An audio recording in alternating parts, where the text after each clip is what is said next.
먼 미국 땅에서 자식들을 잘 키워내고 열심히 사신 여러분들 정말 장하십니다. 안녕하세요. 전원주입니다. 전쟁도 가난도 겪은 우리 세대는 참 눈물겨운 세월을 살았죠. 아메리칸 드림을 이루기까지 여러분들의 세월이야 어떠셨겠습니까? 건강 관련 프로그램에 출연하면서 요즘 제가 깨달은 건요, 양 한 방을 잘 결합하는 게 최고의 건강 관리라는 겁니다.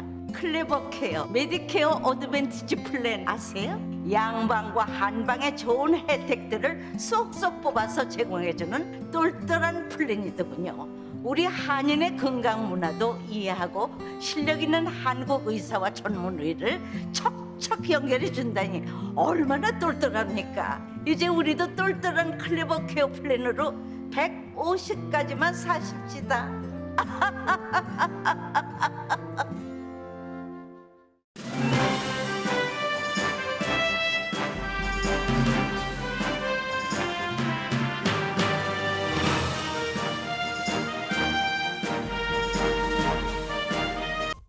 새해 복 많이 받으세요. 강혜신의 오늘의 미국.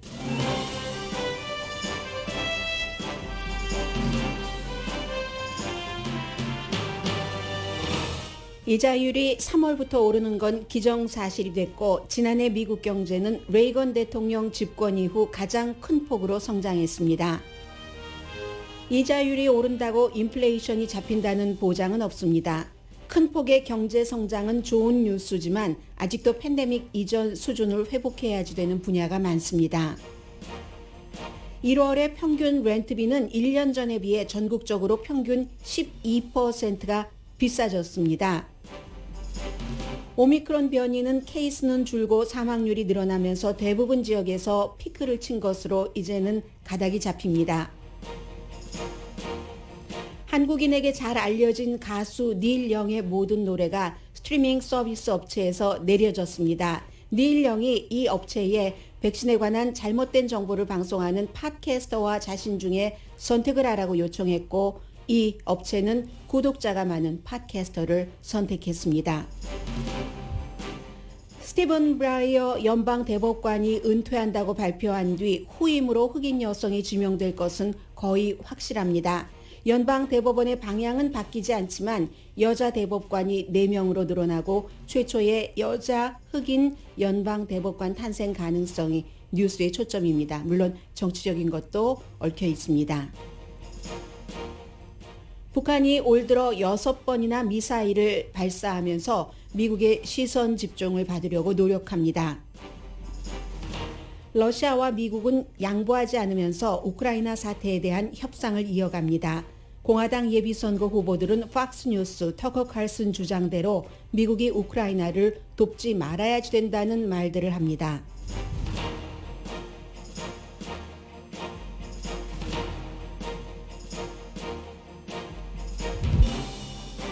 여러분 안녕하십니까? 오늘의 미국 강혜신입니다. 이 마이크가 마스크를 썼더니 가끔 옷에 스쳐서 부딪히는 소리가 나네요. 부딪힐 때마다 여러분 마스크 해야지 하고 리마인드 해주시면은 소리가 조금 덜 거슬리지 않을까? 이런 억지 주장을 해보면서 아침 뉴스를 시작을 합니다.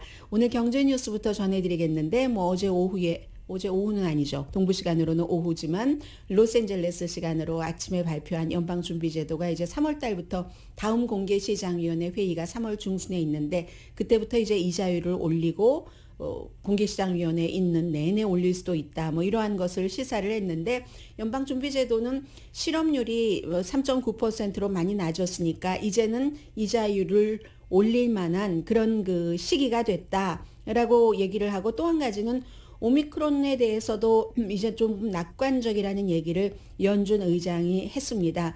그런데 이 실업률도요, 지금 3.9%지만 인종 간에 그리고 교육을 얼만큼 많이 받았는가 이런 계층 등등의 여러 그 조건 카테고리에 따라서 크게 다릅니다. 전국 그 평균적인 그 실업률이 3.9%로 낮은 편이지만 white people은 이것보다 더 낮은 3.2%, 그에 비해서 그 블랙피플은 실업률이 7.1%. 그러면 이게 두 배는 아니지만 전국 실업률 3.9%에 비해서는 무척 높은 편이죠. 어쨌든 이런저런 모두에게 다 공평한 조건이 갈 수는 없으니까 연준에서는 이제는 물가가 막 상승되는 것을 이자율을 높임으로써 물건을 좀 덜 사게 돈을 빌려서는 소도 잡아먹는다고 하잖아요.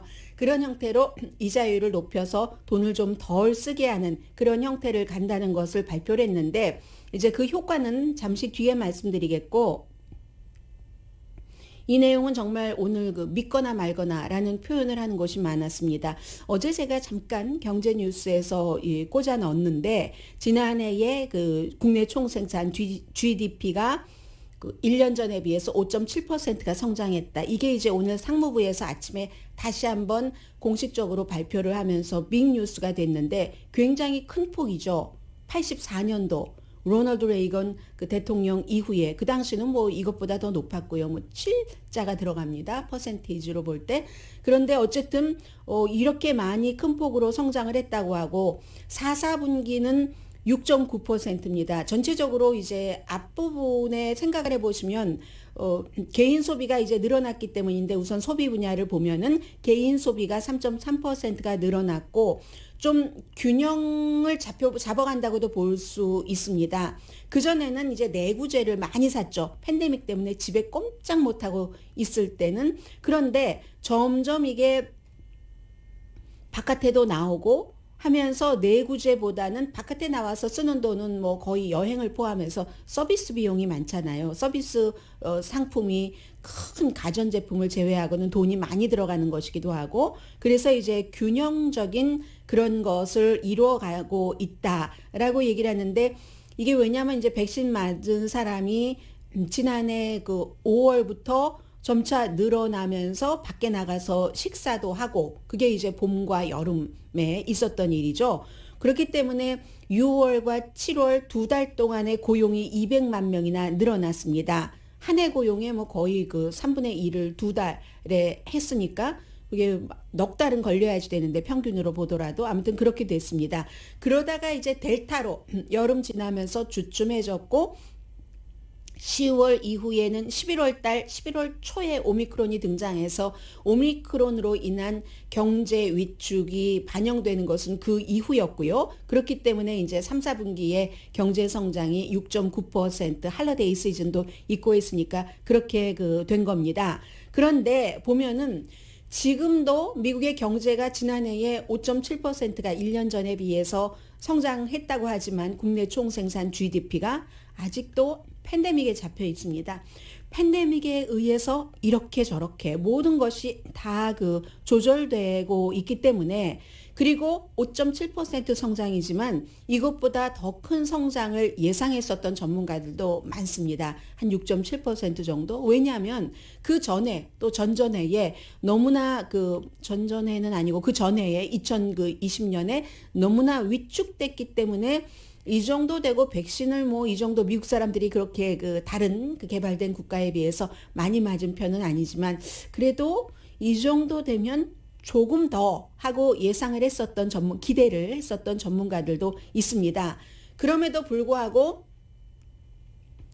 회복이 무척 빠른 편이죠. 미국의 경기 회복이 지금 유럽의 어느 나라에 비해서도 빠른 편이거든요. 물론 여기에는 여러 가지 이유가 있지만 가장 큰 것은 이제 팬데믹의 주춤거림, 게다 대고 이제 뭐 경기 부양책 좀 써놓은 것 이런 것들이 있어서 그런데 아직도 메이크업해야지 될 부분이 많이 있습니다. 그리고 또 백신을 안 맞은 미국인들도 많기 때문에 어쨌든 경제 상황이 이렇게 된다는 것을 공개적으로 오늘 아침에 상무부가 발표를 했을 때 어제 회의를 하고 기자회견을 한 연준의 제롬 파웰 의장이 이러한 상황을 몰랐을 리가 없죠. 그러니까 어쨌든 경제가 많이 성장됐으니까 지난해에 편안하게 인플레이션을 잡기 위해서 이자율을 4번 아니라 뭐 5번도 6번도 그 이상도 가능하면은 올릴 수 있다라고 시사했는데 이 모든 것은 전부 미래에 관한 일이기 때문에 사실은 누구도 장담할 수 없습니다. 상황이 지금 여러 가지 그 경기 환경, 경제 환경이라든가 팬데믹이라든가 하는 것이 지금과 똑같다면 정말 뭐 5번 이상 올릴 수도 있겠으나 그렇지 않고 중간에 항상 돌발 변수가 있잖아요. 지금 또 우크라이나 사태도 어떻게 될지 알 수가 없는 노릇이고 그렇기 때문에 지금으로서는 단기간 동안 아주 그 경제적인 태평성대가 아닙니다. 단기간 이렇게 앞을 보고 갈 수밖에 없고요. 아직도 또 백신을 맞지 않은 그런 미국 사람들이 많기 때문에 이자율을 올린다고 인플레이션을 완전히 잡을 수 있는가 이것도 그 확신을 할 수 없는 것이고요. 우선 그 값이 올라가는 그 물가 상승, 인플레이션 중요한 원인은 공급망 때문이잖아요. 수요는 많고 공급은 적고 또 미국이 그 물건을 거의가 그 사람들이 많이 사서 쓰는 물건을 다른 나라에서 수입을 해오고 그러니까 이제 그 공급망 문제 때문에 더 어려운데 이거는 완전히 팬데믹 때문이잖아요. 결론적으로는 팬데믹이 정말로 이제는 끝이다. 우리가 이제 뭐 이 정도는 완전히 컨트롤하면서 뭐 예전처럼 살 수 있어? 이 정도가 돼야지 그게 이제 그 공급망 이런 문제들도 해결이 되는 것이고 그리고 또 하나는 경기부양책은 이제 더 이상 못 가질 테니까 1년 전부터 그렇게 될 때는 돈이 뭐 넉넉하게 남아돌지 않으니까 수요는 줄어들 수 있죠. 이런저런 면이 이제 인플레이션을 잡는데 결정적인 역할을 할 수 있고 그렇기 때문에 이제 불확실성이 있는 겁니다. 불확실성이 있으니까 주식시장 오늘은 괜찮은 편입니다만 주식시장도 불안정한 거고요. 그리고 또 일반인들에게는 가장 중요한 것 가운데 하나가 그 렌트비입니다. 여러분들께서는 뭐 렌트비를 집을 사서 그 집 모기지 페이먼트를 하시는 분이야 지금쯤이면 이제 재융자를 할 시기가 얼마 남지 않았네요. 빨리 세금 보고하고 세금 보고 한 그런 것이 뭐 수입이 좀 늘어났다면 2년치 기준으로 해서 재융자를 지금 이자율이 올라가기 전에 받아 놓으시는 것도 뭐 방법이죠. 또 그 모기지 이자율을 한 군데가 아니라 뭐 2차까지 받으신 분들은 이참에 묶어서 그렇게 하나로 이자율 낮을 때 3월 적어도 빠르면 3월 중순부터 올라가니까 그 전에 해결해 놓으시는 게 좋을 것 같고 그리고 집을 사서 페이먼트를 하고 계시는 분들이나 아파트먼트가 됐던 주택이 됐던 렌트 들어 사시는 분들은 이 렌트비는 사실 해외에서 수입해 오는 게 아닌데 집을 그런데도 여러 가지 이것도 팬데믹과 연관이 있잖아요. 뭐 집에서 일하시는 분들도 많고 주택 잘 내놓지 않고 또 내놔도 너무 비싸고 하니까 렌트비가 얼만큼 올라갔냐면 1년 전에 비해서 올해 지금 1월 달의 것을 말씀을 드리는 겁니다. 전국적으로는 평균 12%가 올랐거든요. 전국적으로 12%가 오르면 대도시는 거의 이것보다 더 많이 오른다라고 생각하시면 크게 틀리지 않을 것 같고요. 예를 들어서 원베드룸의 평균 렌트비가 전국적으로 1,374달러라고 하니까 그러니까 로스앤젤레스라든가 샌프란시스코, 뉴욕 같은 데는 얼마나 비싸겠습니까? 이 자료는 그 줌퍼라고 2014년부터 렌트비를 쭉 그 트래킹을 해오는 그런 회사의 발표입니다. 투베드룸은요 평균이 미 전국적으로 시골까지 다 합쳐서 1,698달러. 원베드룸보다는 투베드룸이 더 많이 올랐습니다. 14.1%, 1년 사이에 14.1%가 오른다는 것은 렌트비 내시는 분들 1년 매년 그렇게 오릅니까? 그렇지 않잖아요. 특히 이제 뭐 렌트비를 그 오르는 것을 딱 그 막아놓은 그런 곳들도 있고 그렇게 렌트비를 많이 올리지는 않는데 1년 사이에 원베드룸이 12%, 투베드룸은 14.1% 지난해 1월보다 올랐다고 하는 것은 이건 그리고도 계속 오르고 있습니다. 지금 렌트비의 경우는 2022년 올해도 렌트비가 오를 것으로 아마 새로 렌트 들어가시는 분들은 각오를 하셔야지 될 것 같습니다. 그런데 보통 렌트비 이렇게 많이 안 오르거든요. 1% 미만, 1년 지나면 1% 미만 오르는 게 대부분인데 이렇게 많이 올랐기 때문에 걱정이 되는데 또 오른다고 하니까 정말 심각합니다. 뉴욕이 가장 비싸서요. 뉴욕의 경우가 원베드룸이요. 뉴욕은 원베드룸이 지금 평균이 $3,260랍니다. $10,000 넘는 곳 흔하게 많고요. 샌프란시스코도 원베드룸이 평균 $2,850. 보스턴도 만만치 않습니다. 원베드룸을 제가 말씀드리는 거예요. 투베드룸을 말씀드리는 게 아니라 2,720, 샌호세가 $2,390, 마이애미 2,340, 워싱턴 DC 2,250, 로스앤젤레스는 원베드룸 올해 1월달 평균 렌트비가 로스앤젤레스입니다. $2,200입니다. 캘리포니아주 북쪽 오클랜드가 $2,100, 샌디에고가 $2,070 이렇게 돼 있거든요. 그렇기 때문에 이것도 또 그 보스턴이 곧 샌프란시스코를 제치고 뉴욕 다음으로 두 번째로 렌트비가 비싼 곳이 될 것이라고 하고 하니까 지금 너무 여러 가지로 여러분들께서 이제 그 조절을 렌트비라는 것은 항상 제일 그 수입에서 많은 그 지출을 차지하고 있기 때문에 한번 생각을 해보셔야 되고요. 팬데믹 때문에 모든 것들이 다 이렇게 휘저어지는데 사망이 늘어나는 건 케이스가 그 전에 많아서 그렇고 지금 하루 지난 2주일 동안 30%가 사망률이 늘어나서 한 2,300명 정도 미국에서 날마다 2,300명이 코비드 19으로 숨집니다. 케이스는 2주일 동안 줄어들었어요. 물론 늘어나는 곳도 있습니다. 미네소타 같은 주가 127%나 늘어났고요. 그 밖에 조금씩 늘어나는 곳도 한 20군데 조금 넘습니다. 그러나 그 추세를 그래프를 보면은 그 늘어나는 곳들도 막 늘어나는 폭이 많은 게 아니라 그렇게 너무너무 많은 것은 아니고 또 줄어드는 곳이 많아서 전국적으로 아직도 하루 평균 65만 케이스입니다.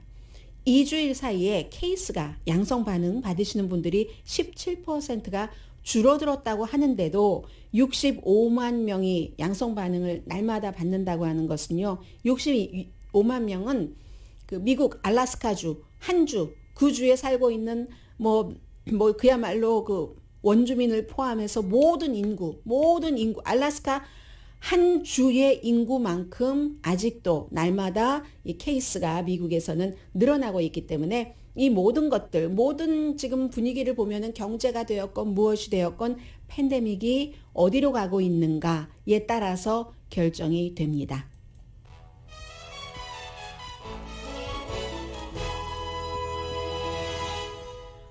오늘의 미국은 전문가가 추천하는 이민법, 가정법 전문 제인정 종합법률사무소, 코지다운 갤럭시 이불은 잠이 솔솔 오게 하는 기능성 거위털 이불, 거위털 이불 전문회사 코지다운, 친절하고 자세한 상담으로 절개를 최소화하는 복강경 수술 전문 장지아 외과, 매일 아침 재래식으로 직접 만드는 검정콩 생순두부, 수라원 순두부, 차원이 다른 샴푸형 흰머리 염색약 수화연을 핫세일 중인 한국 홈쇼핑 공동 후원입니다. 어제 이 시간부터 오늘까지 이제 연방대법관 한 사람이 은퇴를 한다 해서 굉장히 뉴스가 되고 있는데 그것은 연방대법관이라고 하는 그 직책 자체가 종신직이기 때문에 거의 28년 동안을 그 일을 하면서 미국에서 중요한 이슈가 있을 때마다 최종적인 결론은 연방대법원에서 나오잖아요. 그랬을 때의 28년간의 그 사람의 삶, 물론 진보입니다. 민주당이고. 그런데도 은퇴하는 그 스티븐 그 브라이어 그 연방대법관이 굉장히 그 보수와도 때로는 판결을 같이 많이 했거든요. 이게 이제 연방대법원에서 볼 수 있는 일이고 요즘은 이제 앞으로 갈수록 그런 일이 줄어들겠지만 그리고 또 하나는 새로운 그 아프리칸 아메리칸 그 지명자를 바이든 대통령이 지명을 하게 될 것 같은데 공약을 그렇게 했으니까요.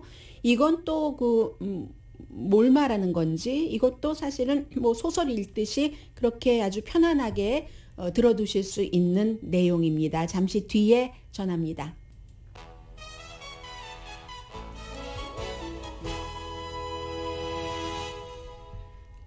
라디오 서울 방송 오늘의 미국 듣고 계십니다. 오늘 로스앤젤레스 시간으로 아침 11시에 바이든 대통령이 우크라이나 대통령과 전화 통화를 한답니다.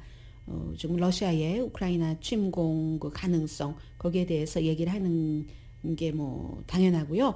그리고 이제 그 오늘 아마 어쩌면 그 바이든 대통령과 그 스티븐 브라이어 그 대법관이 함께 잠깐 그 얼굴을 보일 것 같은데, 왜냐하면 대통령에게 이제 그 사임한다 하는 것을 알리러 백악관에 가는가 봅니다. 예전에 그 테드 케네디 숨졌지만 그 연방 상원 의원과 또 그 조 바이든 상원 의원 있었던 시절에 바로 이게 스티븐 그 브라이어 그 대법관이 함께 뭐 사진도 찍고 하는 것이 보이는데, 왜냐하면 그 전에 그때 그 테드 케네디 그 의원의 스텝으로 일을 했었거든요. 연방 대법관으로 이제 은퇴를 하는데, 연방 대법원은 10월 1일에 새로운 회기가 시작되기 때문에 그 전까지 일만 하고 그때부터 이제 안 하겠다는 것이고, 83살이고 그 민주당으로서는 조금 안심할 수 있는, 이게 그나마 이 바이든 대통령 임기 시에 이런 2대1로 보수와 진보가 나뉘어졌는데 진보 대법관을 지명을 할 수 있어서 그렇게 되는 거고, 기본적으로는 뭐 다른 연방 대법관들과 거의 비슷합니다. 뭐 하버드 나오고 아이빌리그, 옥스퍼드에서 공부를 했고. 두 가지가 중요하죠. 루스 베이더 긴스버그 진보의 아이콘처럼 그 정도의 진보의 아이콘은 아닙니다. 이 그 스티븐 그 브라이어 연방 대법관은요. 그리고 그렇지만 진보의 이상을 지지했고, 또 뭐라는 어떤 얘기를 많이 자주 했냐면, 판사라는 사람은요, 법전에 쓰여진 글자, 그 법전에 쓰여진 글자 이상을 판사는 봐야지 된다고 했습니다.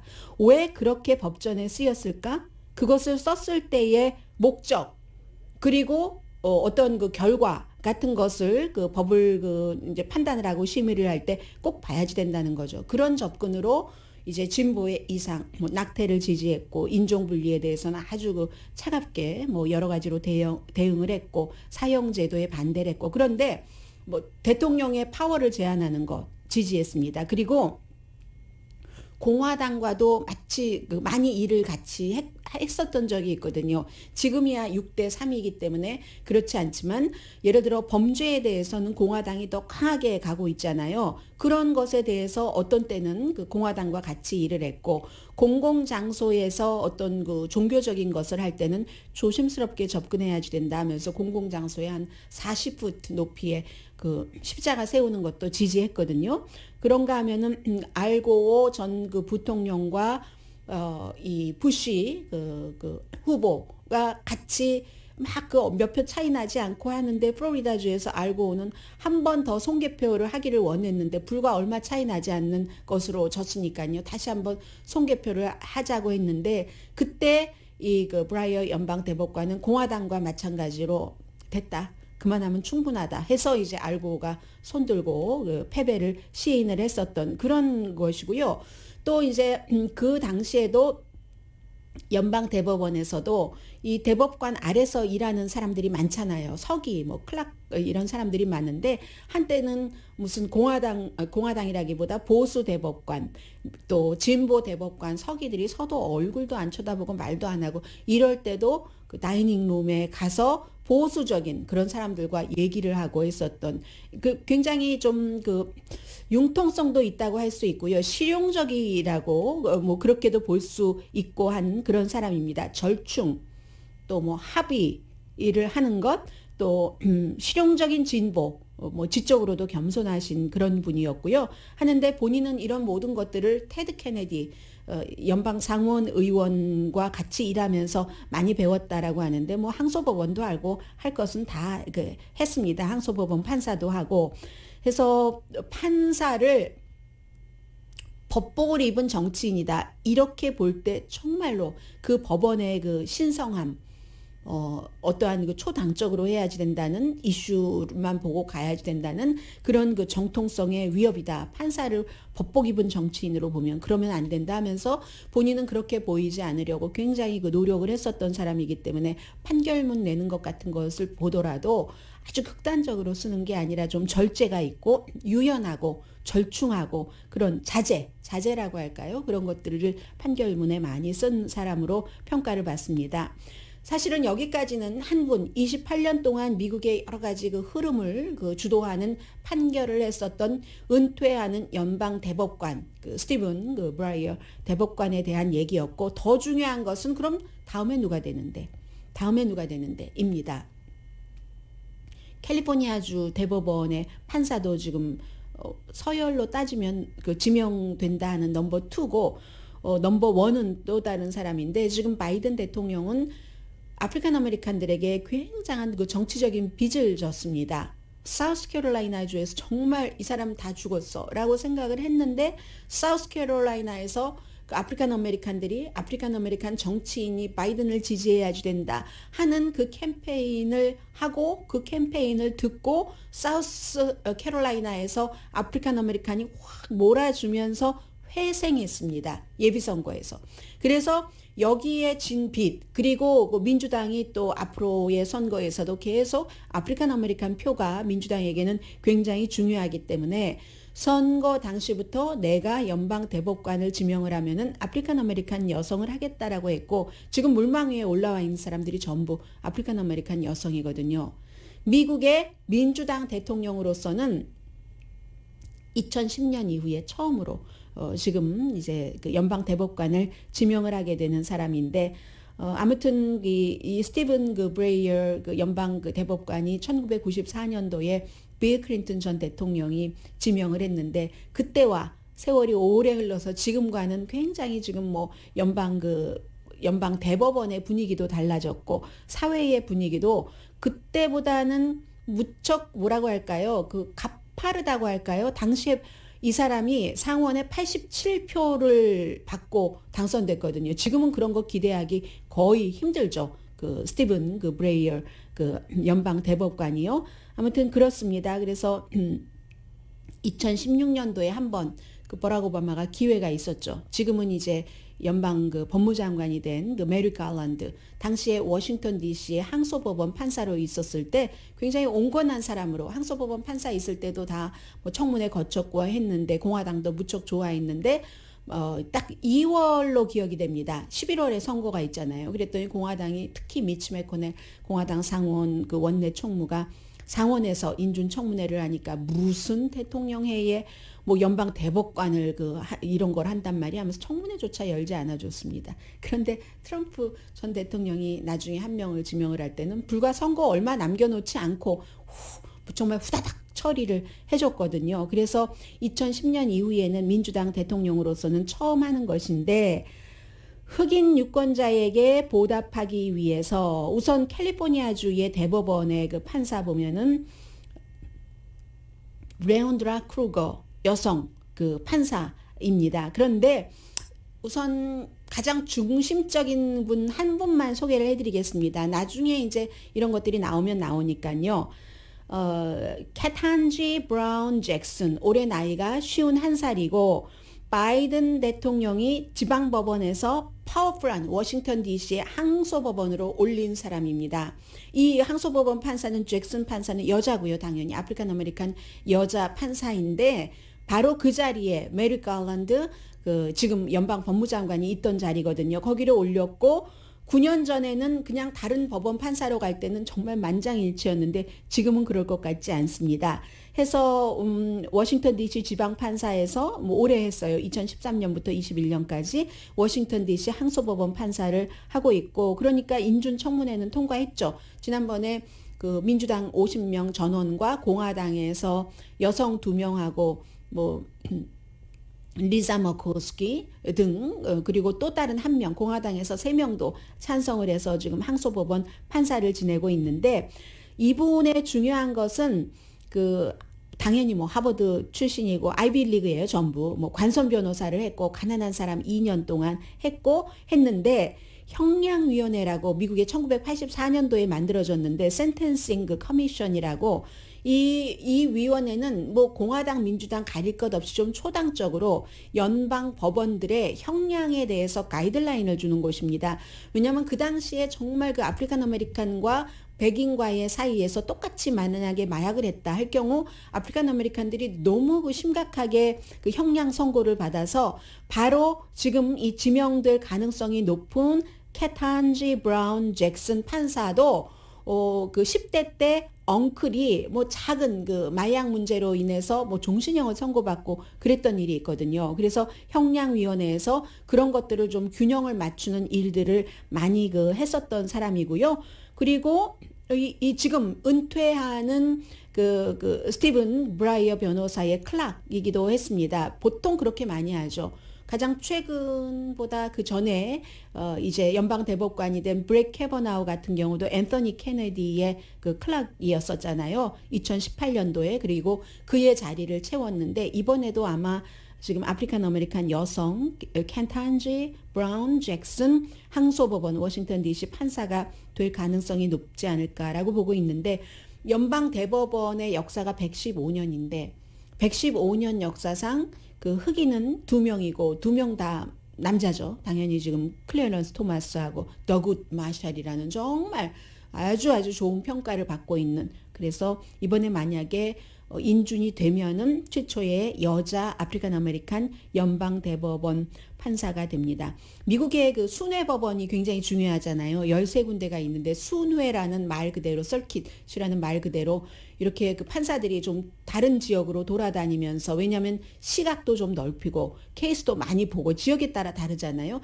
그렇게 하라고 하는 그 13군데 순회 법원 판사에도 흑인 여성이 지금 8명밖에 없답니다. 적은 거예요. 그런데 그것도 4명은 지난해에 이제 바이든 대통령이 와서 임명을 한 것이고요.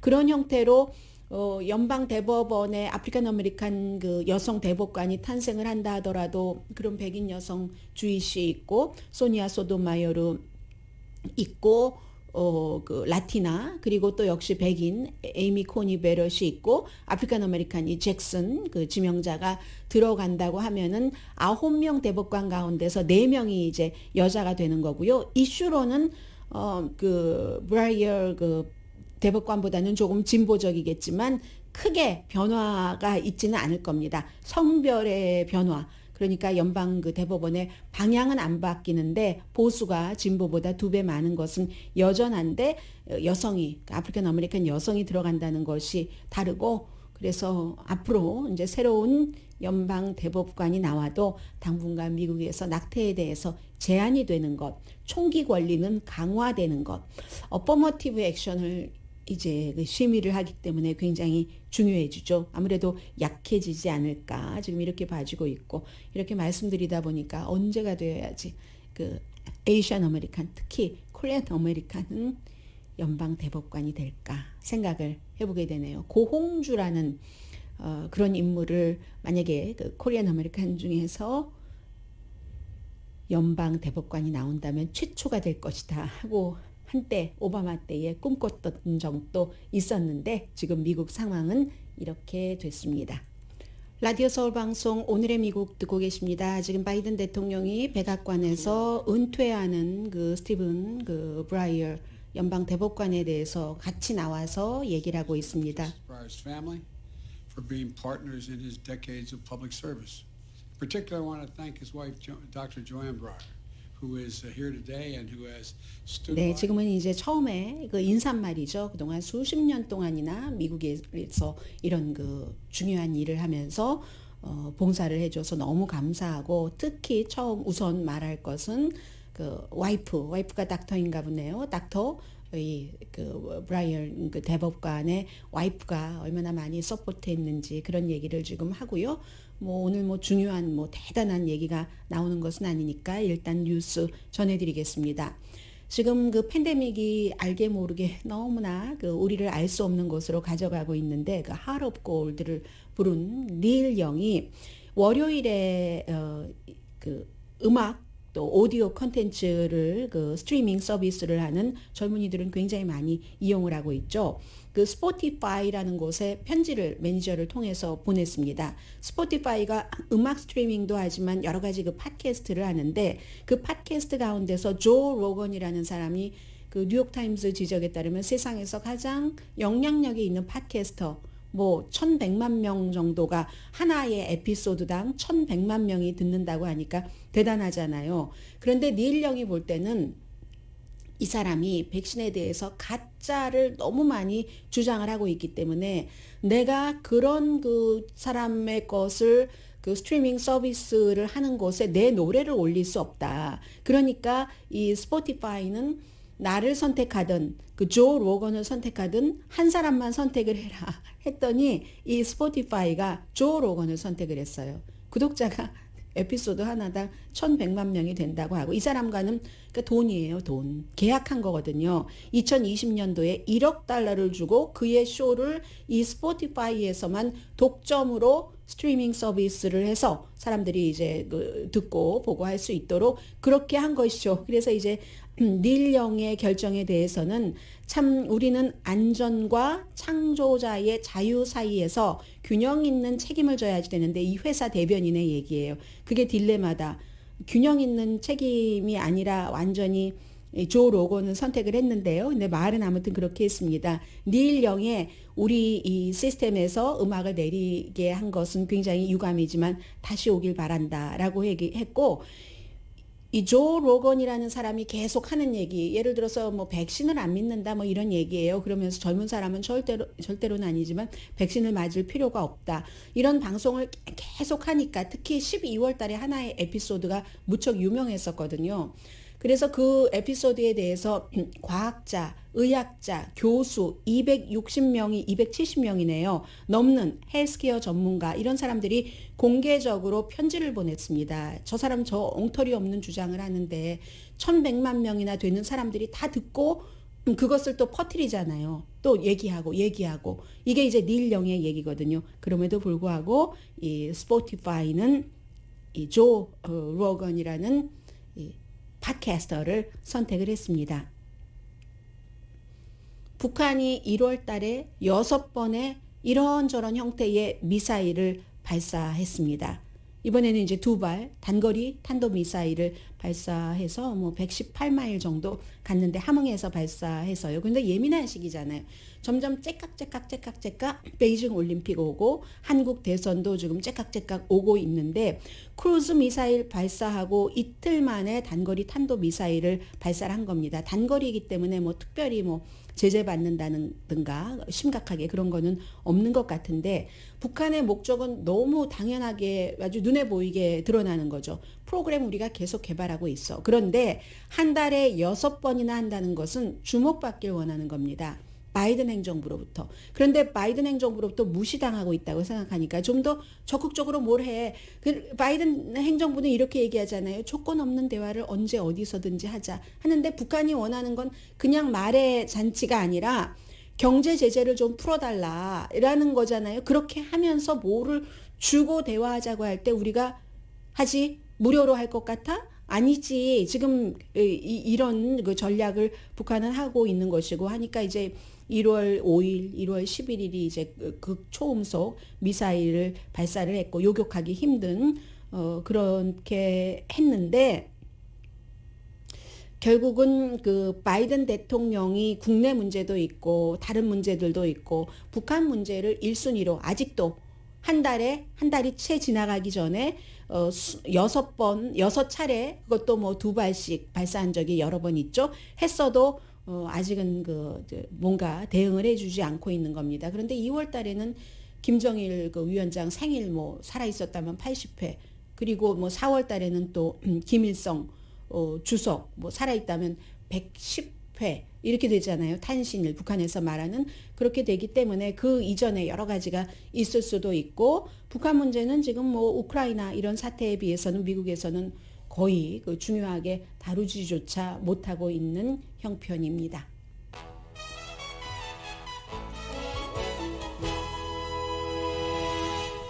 라디오 서울 방송 오늘의 미국 듣고 계십니다. 네, 지금 그 스티븐 브라이어 은퇴하는 연방 대법관이 화이트하우스에서 얘기를 하고 있는데 굉장히 평소에 그 판결하고 대법관으로 있었을 때와 마찬가지로 태도도 그렇고요. 연단에 조금 이렇게 기대서 한다던가 어떤 그 손 모션을 쓰는 것이라든가 유연하고 부드럽고 이제 그런 은퇴하는 얘기를 하고 있습니다.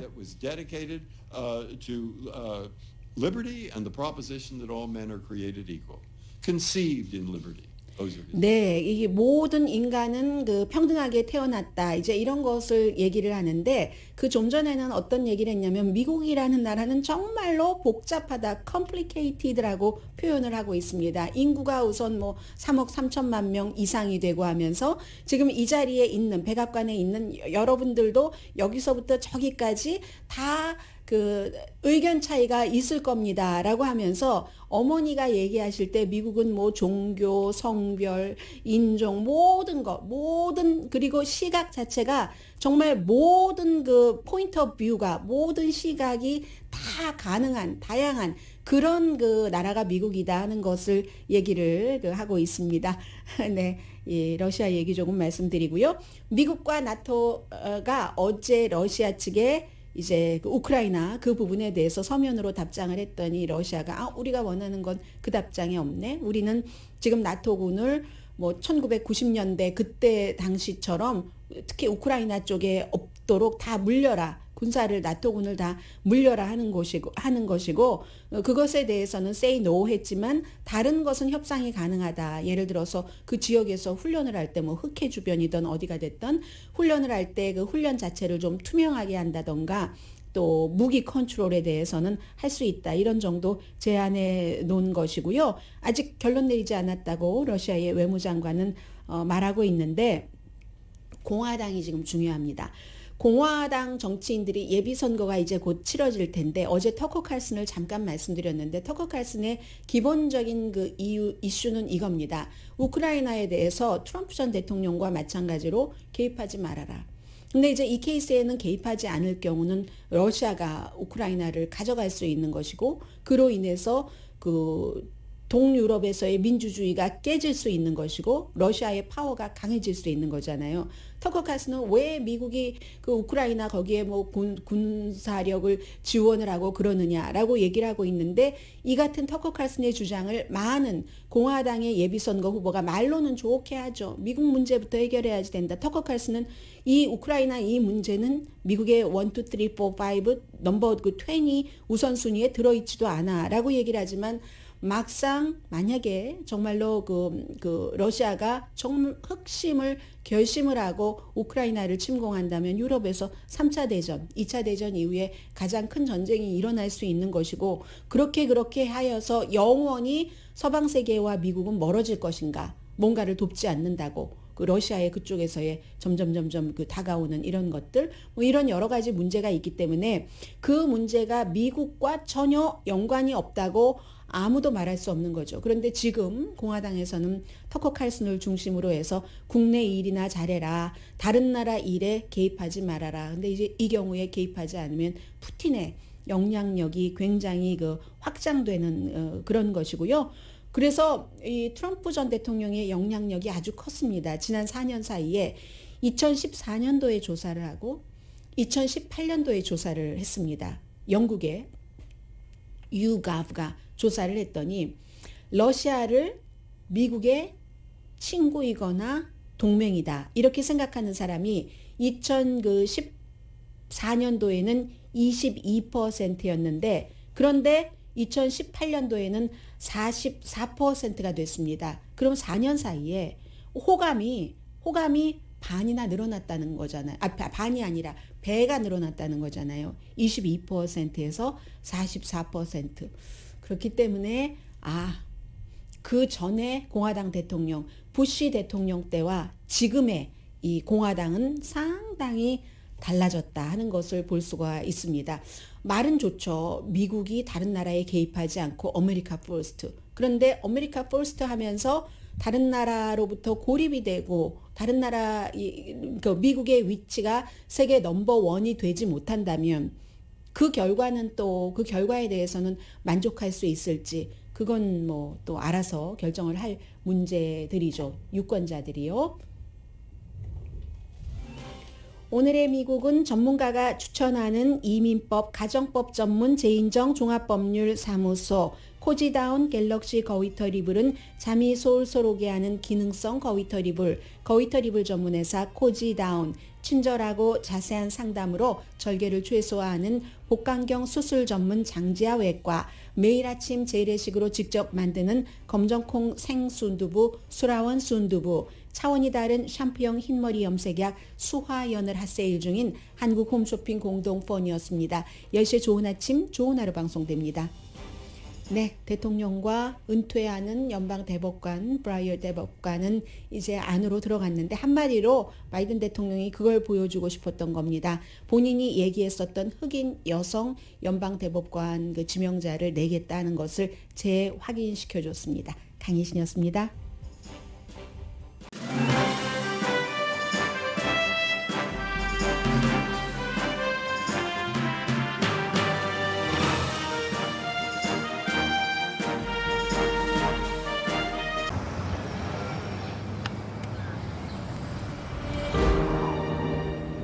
아직 쓰여지지 않은 스토리. 그 스토리를 완성하기 위해서는 새로운 아이디어를 찾아 움직여야 합니다. 우리의 움직임, 그것은 차세대 전동화 차량을 만드는 것입니다. 당신의 새로운 영감을 찾아서